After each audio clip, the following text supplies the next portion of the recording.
Salam alaikum Azul Fillaoun. Bonjour.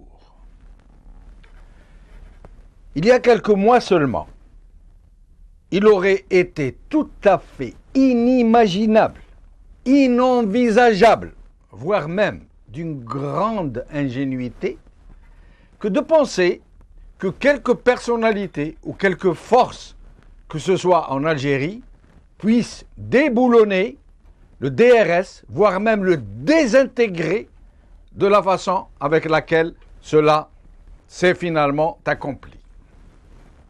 Le DRS était une pieuvre qui détenait de façon très subtile, mais omniprésente, la réalité et la quasi-totalité du pouvoir, puisqu'elle avait, pour rester simple, le dernier mot sur toute nomination et limogeage de tous les postes importants du pays, tous ceux nommés par décret, et même d'autres qui peuvent sembler subalternes, mais dont les attributions se trouvaient à des phases importantes de la gestion de la rente notamment.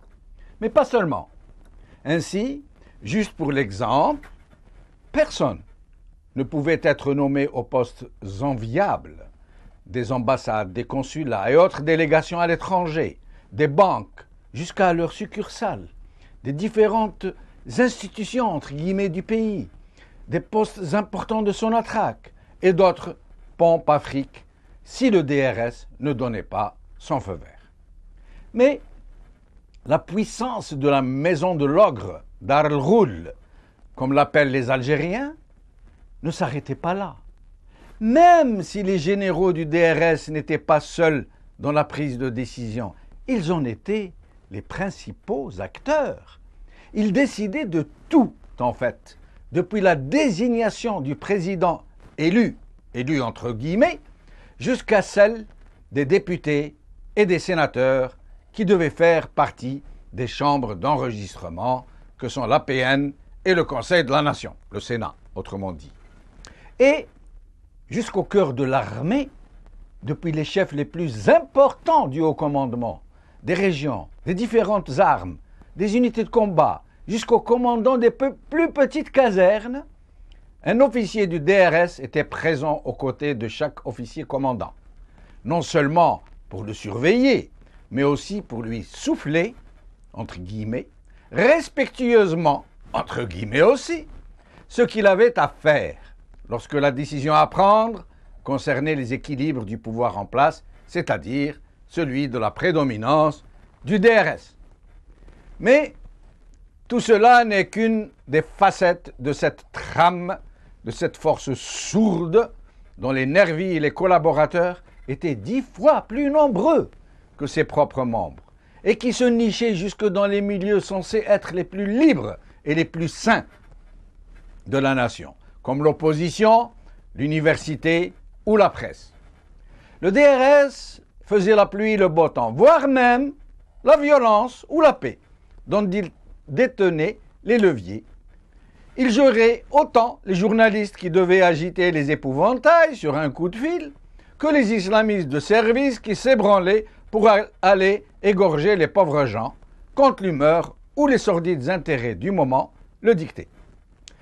Je passe sur les relations privilégiées que ce même DRS entretenait avec des services et des États étrangers, voire même avec des puissances occidentales qui en arrivèrent à un tel stade de collaboration avec lui qu'ils surent fermer les yeux sur des assassinats commis sur leurs propres ressortissants, sur ordre ou à cause du bricolage et de l'improvisation criminelle du même DRS.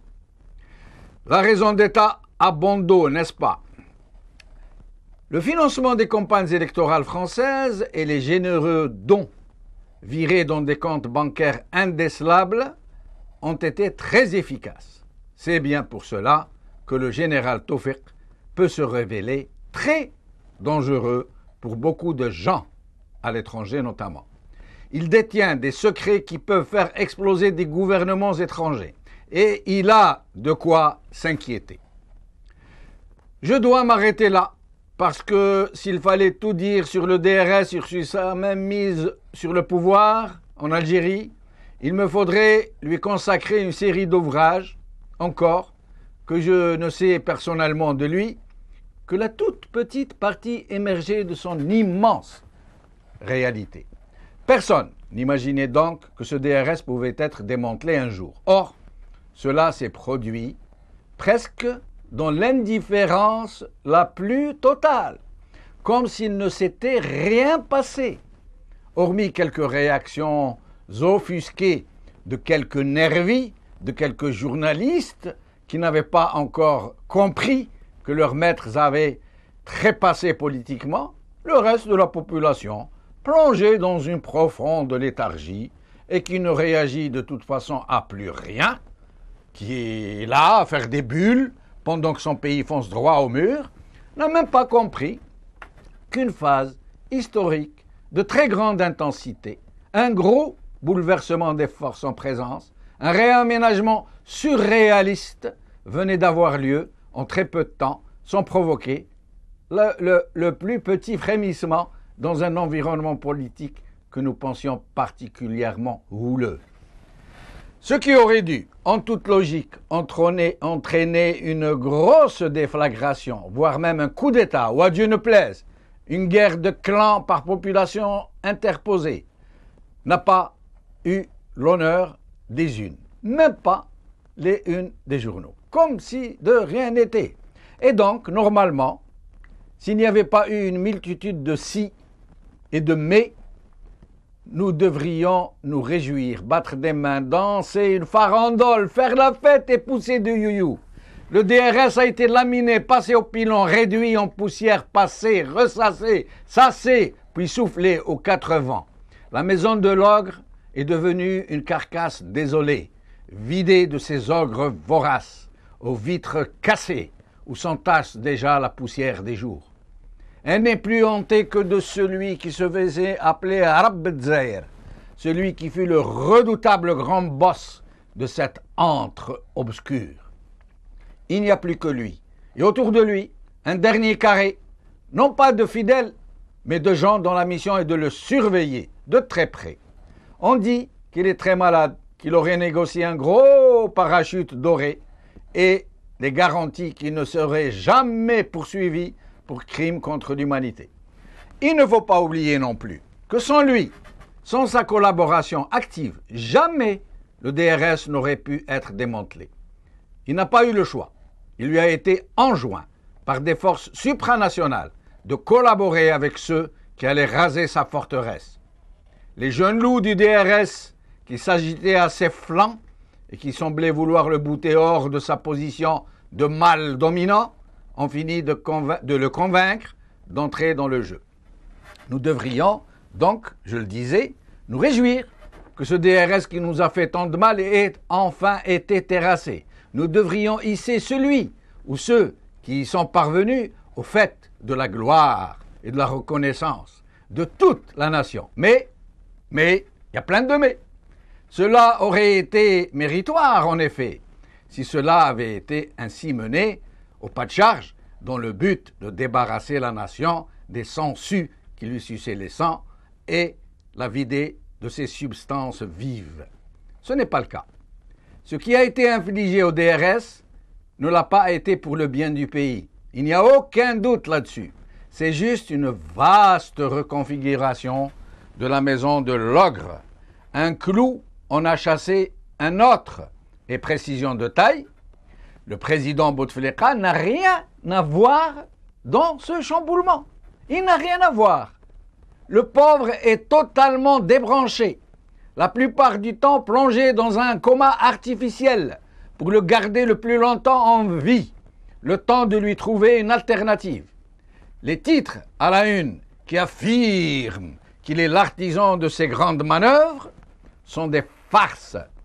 Mais les Algériens ont appris à tout avaler, jusqu'à croire qu'un homme qui n'est même plus capable de réciter la table de multiplication de 2, que les caméras ne peuvent même plus montrer en gros plan parce qu'il ne peut même plus déglutir sa salive, puisse mener de telles batailles et les gagner. Le récent lavage à grand taux au cœur même des cercles les plus proches du noyau décisionnel du régime, et qui s'est soldé par le limogeage de Belkhadem puis de 13 autres barons, y compris des généraux de premier plan, que la presse, des pseudo-analystes politiques et même des personnalités politiques algériennes attribuent au président Bouteflika, relève tout autant des mêmes cercles qui ont démantelé le DRS, c'est-à-dire un petit noyau de grands décideurs dont le frère cadet du président et du grand boss de l'armée. Ces deux hommes sont devenus les remaîtres du pays par procuration, et autour d'eux une soixantaine de généraux. Dans le deuxième cercle de ce même noyau dur, des forces d'argent, des clientèles et des parentèles en tout genre, qui brassent des dizaines de milliards de dollars dans le bazar à ciel ouvert qu'est devenu l'Algérie. Mais au-dessus de tout ce beau monde, invisible et imperceptible, une force étrangère est là, à l'affût du moindre frémissement. C'est elle, à travers ses réseaux, ses lobbies et ses agents, qui donne le là, qui, mine de rien, sur un simple regard, un claquement de doigts, montre la direction à suivre, qui sait envoyer de vrais signaux, et que tout le sérail craint plus que personne, parce que cette force dispose de moyens de pression autrement plus persuasifs, autrement plus dissuasifs qu'on puisse l'imaginer. Et ainsi, pendant que les Algériens continuent de dormir du sommeil du juste, les grands chamboulements sont en marche. Il se prépare de grands changements. Tous ceux au cœur du régime qui ont manifesté la plus petite hésitation vont être renvoyés à leur foyer. Une purge qui restera mémorable. Ceux qui sont à la périphérie des cercles décisionnels et qui disposent de capacités de nuisance vont les remplacer. Nous allons bientôt entendre les 3 coups de brigadier. Les nouveaux acteurs, que dis-je, les nouveaux maîtres vont bientôt entrer en scène. Et les spectateurs, ceux qui rasent les murs de leur propre pays, nous tous, vont applaudir à tout rompre comme d'habitude. Aujourd'hui, TSA, Bouteflika limoge des conseillers et des généraux. Al-Watan, le général Touati, dernier opposant militaire officiel, entre guillemets, s'en va. C'est incroyable ce titre. Touati est devenu le dernier opposant militaire officiel. Algérie Focus. Algérie, entre guillemets, les 13 salopards écartés par Bouteflika. Il y a des titres, mais alors. Avec nous aujourd'hui, Sofiane Gilali. Je rappelle que la présence de certains invités qui sont plus présents que d'autres dans ces émissions n'est pas due à notre seul choix, mais à celui de téléspectateurs qui les demandent. Si Sofiane Gilali, merci d'avoir répondu à notre invitation. Avec plaisir, M. Bachinour. Merci. Alors, Sofiane Gilali, est-ce que vous qui êtes à Alger, est-ce qu'il n'y a pas comme un air de changement, comme un orage qui s'annonce? Qu'est-ce que vous pourriez nous dire sur le climat, ce climat lourd qui pèse sur Alger? Oui, absolument, vous le décrivez si bien. Il y a un climat très lourd, il y a une tension, les gens sont sur les nerfs, sans toujours bien comprendre pour quelle raison vraiment, mais cette rentrée-là ne s'annonce pas avec, avec la Zorna. Mais apparemment, les Algériens devront maintenant commencer à payer une facture très lourde, celle du 4e mandat qui a été imposé, avec un homme totalement incapable et invalide et handicapé qui ne peut pas gérer le pays.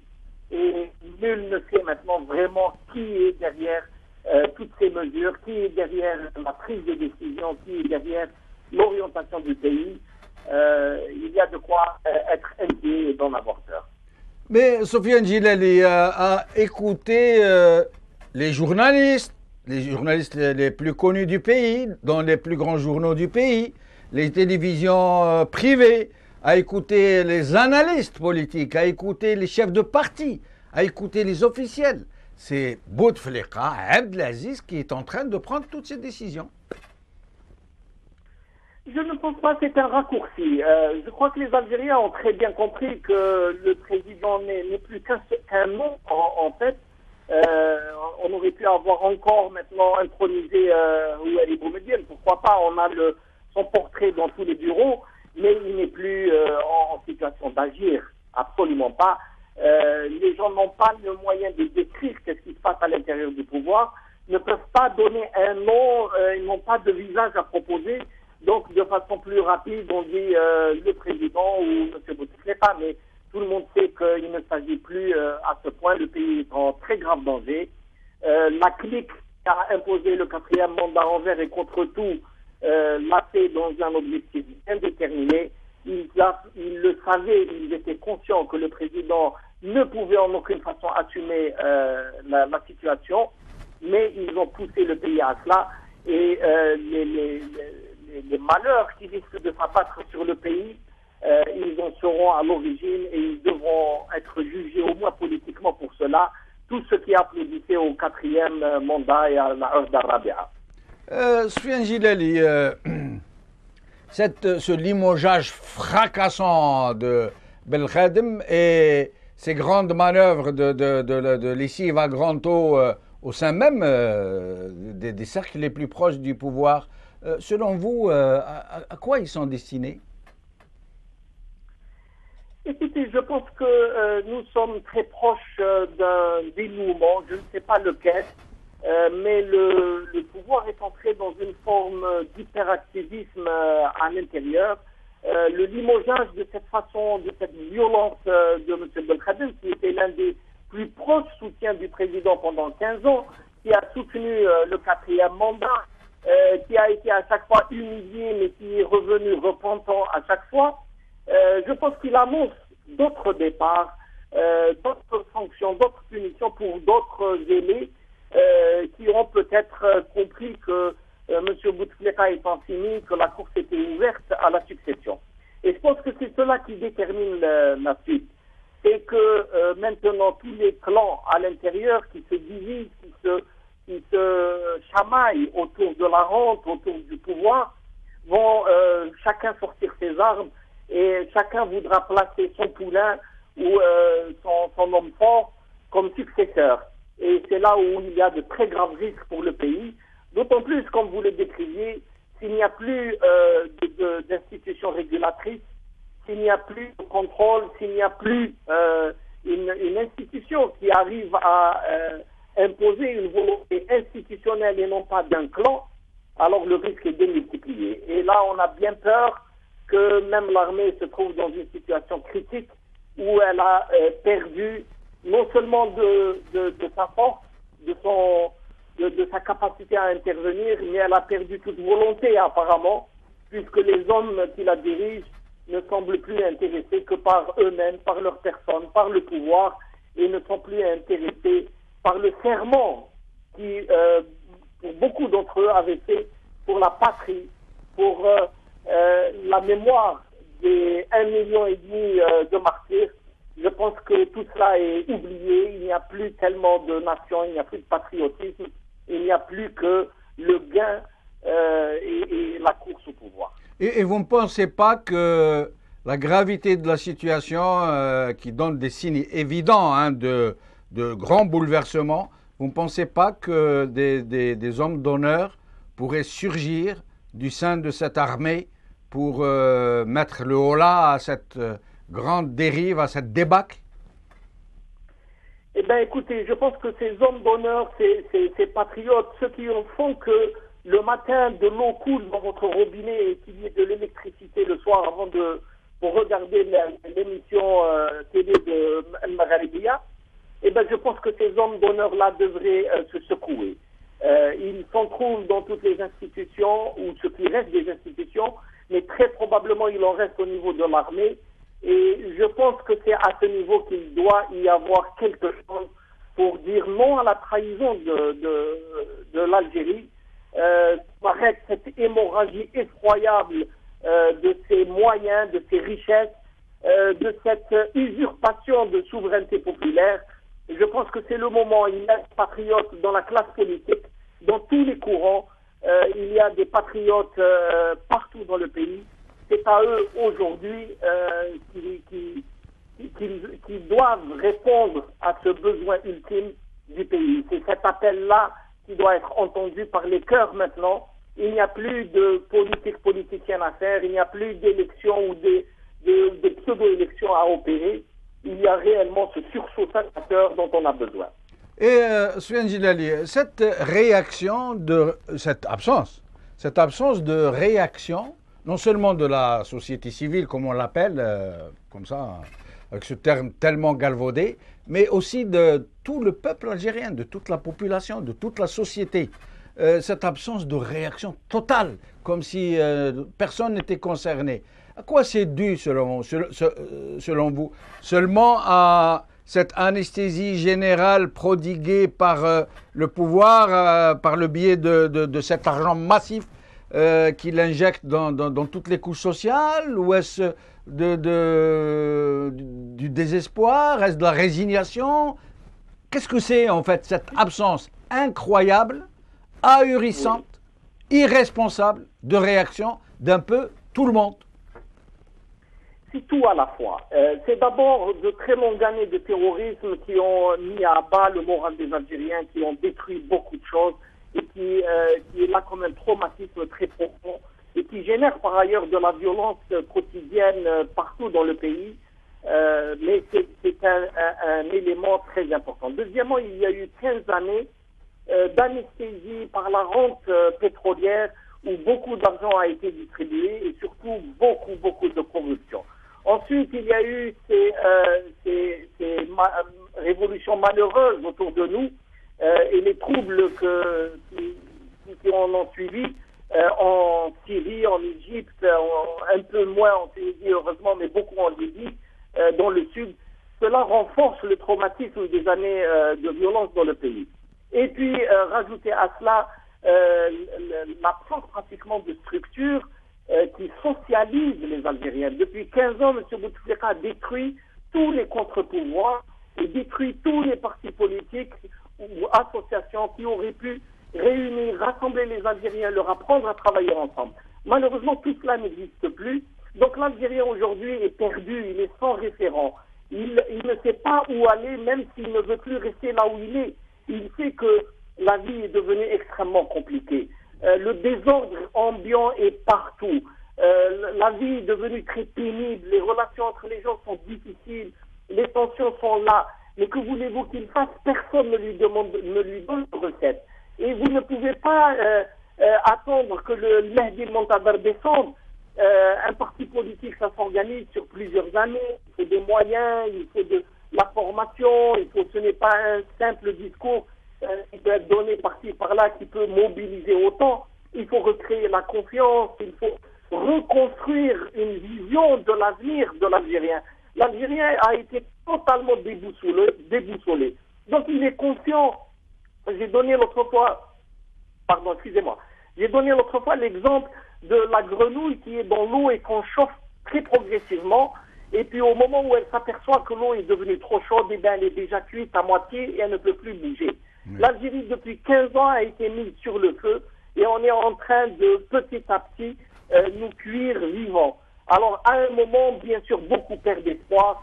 Ils ne peuvent plus réagir. D'autres ont quelques petits intérêts à garder. Chacun est dans son monde à lui et nous avons oublié la dimension collective. Ce qui a été le drame depuis des siècles pour l'Algérie qui avait mené à la colonisation, nous sommes en train de le revivre, c'est-à-dire une nation dispersée, une population qui ne comprend pas les enjeux, qui ne veut pas se donner les moyens de construire. Elle est là pour consommer. On lui a dit que tu as les crédits bancaires, tu peux acheter la voiture, tu peux te promener, mais en fait, on achète la voiture pour rester dans les encombrements infinis dans la capitale, par exemple. Donc, il n'y a plus de travail, les gens n'ont plus d'horizon, il n'y a plus rien à faire que de prendre la barque et de faire la harga pour les jeunes. Le pays est dans une situation dramatique et M. Bouteflika, mais tout le système qui nous a menés à cela, en sont totalement responsables. Je ne veux pas leur mettre sur le dos n'importe quel comportement, mais un peuple, ça s'éduque, ça doit se former, on doit s'en occuper, on doit les instruire, on doit les soigner convenablement, on doit leur montrer la bonne voie, on doit leur inculquer l'esprit civique, on doit leur dire qu'est-ce que c'est le sens des responsabilités. Aujourd'hui, l'Algérien n'est plus responsable de rien. M. Bouteflika est irresponsable face à 40 millions d'Algériens, mais aussi l'agent d'administration est irresponsable, et souvent même le policier est irresponsable, etc. Savez-vous maintenant, on l'a vu, la justice, elle condamne celui qui dénonce le voleur et elle le met en prison.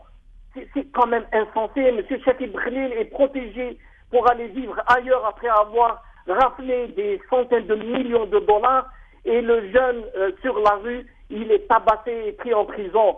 Vous savez, vous faites une petite infraction au code dans ce désordre général et vous vous retrouvez 2 mois sans permis en train de courir partout parce qu'on vous inflige une sanction qui peut-être vous empêche de nourrir votre famille quand vous êtes un chauffeur ou un chauffeur de taxi. Donc le monde s'est inversé. La vie en Algérie est devenue impossible parce qu'on a un invalide sur une chaise roulante à la tête de l'État, alors qu'on aurait dû avoir un homme valide, compétent et patriote, capable d'aimer son peuple et de vouloir le sortir de l'ornière d'où il est et l'entraîner vers son avenir, et non pas un clan soucieux de ses intérêts, continuellement en train de voler le pays, de le manger vivant et d'attendre la fin désastreuse pour tout le monde. Sofiane Djilali, merci infiniment. Comme à votre habitude, vous finissez sur des mots très forts que nous partageons. Merci pour votre fidélité. Salam alaikum. Azul fillaoun. Qala khair.